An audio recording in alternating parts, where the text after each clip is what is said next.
everybody ready for our next speaker? This is very exciting. We have our independent candidate for the U.S. Senate. His goal is to provide a much-needed option away from the extremes of the duopoly. He also does one hell of a Greg Allman impression. This is Aaron James.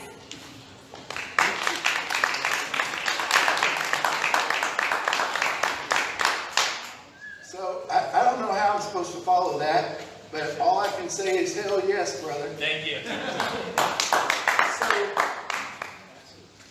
I drove up this morning from Memphis, and all the way here I was thinking, well, what am I going to say, and how will I be accepted, and those sorts of things. But he just did it right there.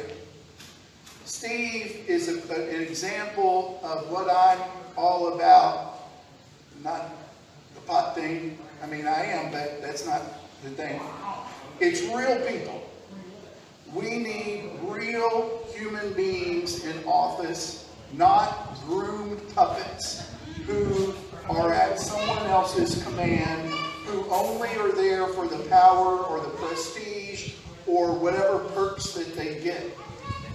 So, one thing I do want to clarify is I am not a member of the Libertarian Party. I am running entirely unaffiliated. In the state of Tennessee, they call that independent. One of the things I'm going to reiterate that Chris mentioned, that Steve mentioned, when I first saw my sample ballot, I went straight to see how's the ballot arranged. I wanted to see if they were in alphabetical order by first name, then hey, I'd be at the top of the ballot. Or if they were in alphabetical order or whatever. When I saw that the state ballot is arranged, every office, the Republican candidate, and then the Democratic candidate, and then, oh, by the way, the independent candidates in alphabetical order, I was livid. I called the Secretary of State's office and I said, what's going on? How is this even possibly legal? And of course, they referred me to the chapter in the state law that says that's the way the ballots are arranged. Now, it doesn't make it right. Unfortunately, it does make it legal. So I believe that that is one thing that we need to fight against. Another thing that we need to fight against, back in early September, I got a phone call from channel WKRN, and no, that's not the Hale channel. That's in Nashville. And they were going to do a televised debate of the Senate candidates. They didn't say, we're considering a televised debate. They said, they gave me the date, the time, the location. Do you want to participate? And I said, hell yes, I'll participate. And then the next day they sent me the criteria. And one of the criteria was you had to have a real office. You couldn't just be running your campaign out of your dining room table. Don't tell anybody I'm running my campaign out of my dining room table. But one of them was you had to have had raised $50,000. Like, no, wait a minute, this just doesn't sound right. You know what's going on with this? And I complained, I bitched and moaned for about 2 weeks and didn't get anywhere with it, couldn't get any newspapers to do anything with it. And then it occurred to me, I checked with the FCC, and oh, by the way, the FCC says, once you've provided an opportunity to any one candidate, you have to provide the same exact opportunity to every other candidate in that race. So I emailed the station and said, I am so looking forward to participating in your debate.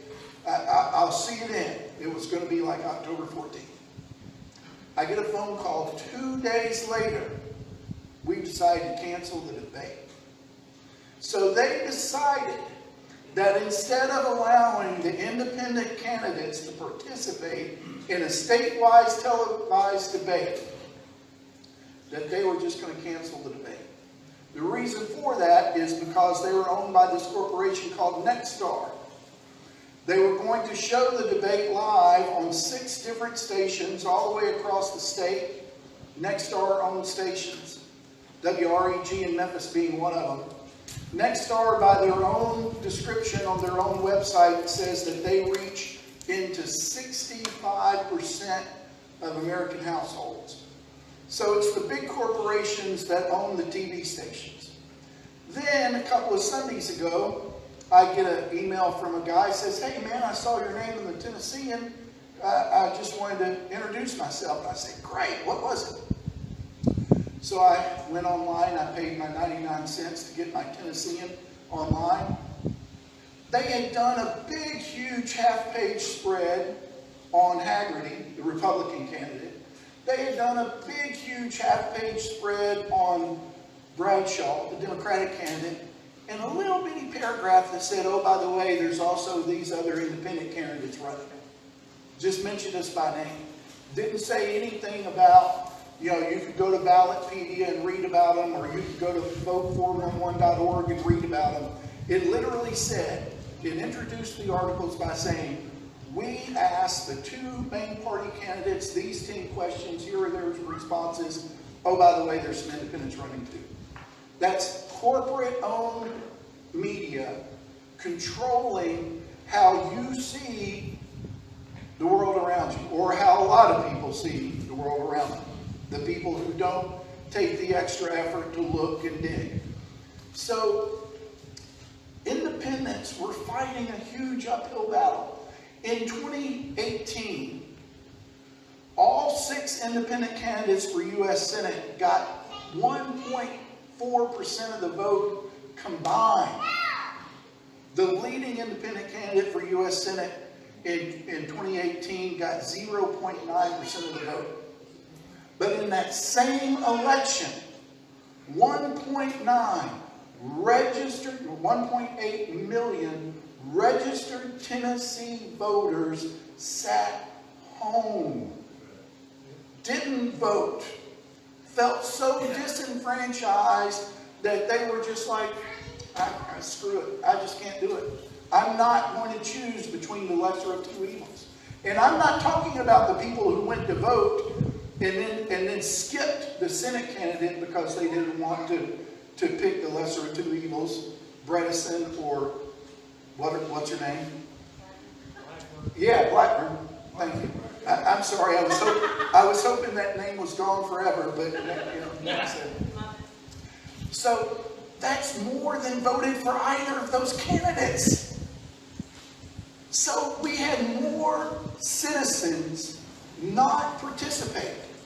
And I don't mean eligible voters who chose out of protest or whatever not to register. I mean registered Tennessee voters. More sat home than voted for any candidate. That's the uphill battle that independents are fighting. So when people ask me, well, why are you running? I tell them, I'm running because I believe we need real human beings in office. I'm a real human being. She made me put on this fancy Ralph Lauren shirt. I didn't want to. But I'm going to tell you, this fancy Ralph Lauren shirt, I found it in a storage container that I was paid to clean out. I wouldn't pay money for a Ralph Lauren shirt, and that's just a personal thing. And I'm not saying that to brag or whatever, but it's a nice, pretty shirt. It's red, white, and blue, but I found it and I got paid $400 to find it because I was cleaning out a storage facility. Just want to point that out. I'm also running because I am as blankety-blank independent as you can get. How independent do you have to be to not even be a libertarian? That's pretty blankety-blank independent, right? And I'm also running as a centrist. One of my heroes, don't have many left in the world. One of my heroes, Harrison Ford, who not only has personified the heroic ideal on screen, but he's also a damn fine human being. He said that the answer doesn't lie with the right, the answer doesn't lie with the left, the answer is to be found in the center. According to most polls, 40% of Tennesseans agree with me. So if we can let the Democrats have 30% and the Republicans have 30% I'll take that 40% any day of the week. Now, Steve said that he had a team. He said he had people who could bring y'all signs. I don't have a team. I got me and my van right there. I brought signs with me. You want a sign? I'll give you a sign. I don't have a team. I need a team. And what you can do over the next 2 weeks is go to my Ballotpedia page, share my Ballotpedia page.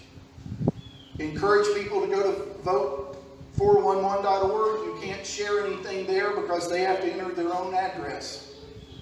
I have a Facebook page.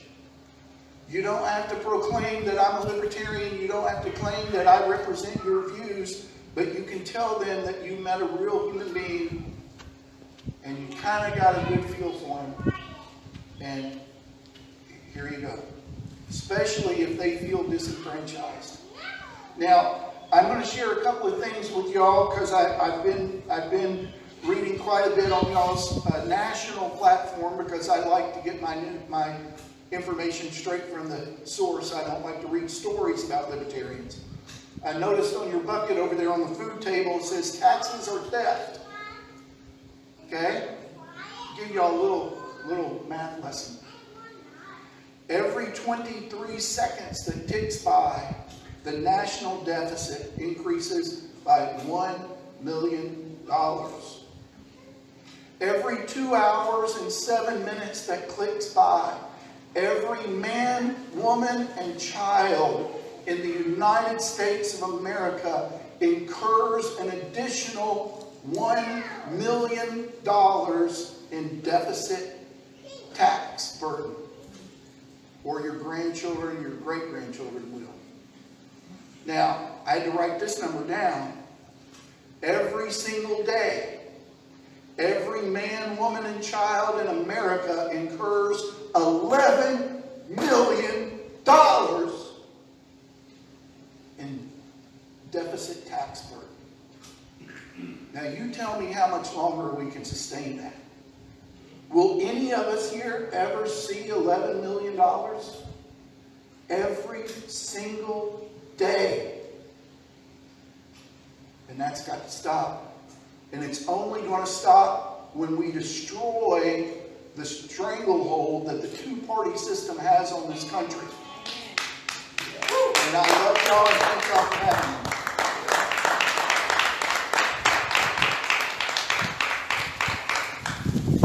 Thank you so much. And for the record, you didn't get my vote yesterday. Thank you. Yeah. The first time I met our next speaker, he gave me jewelry, which is super dangerous, right? This is when I learned that he was brave. The first time that I met him,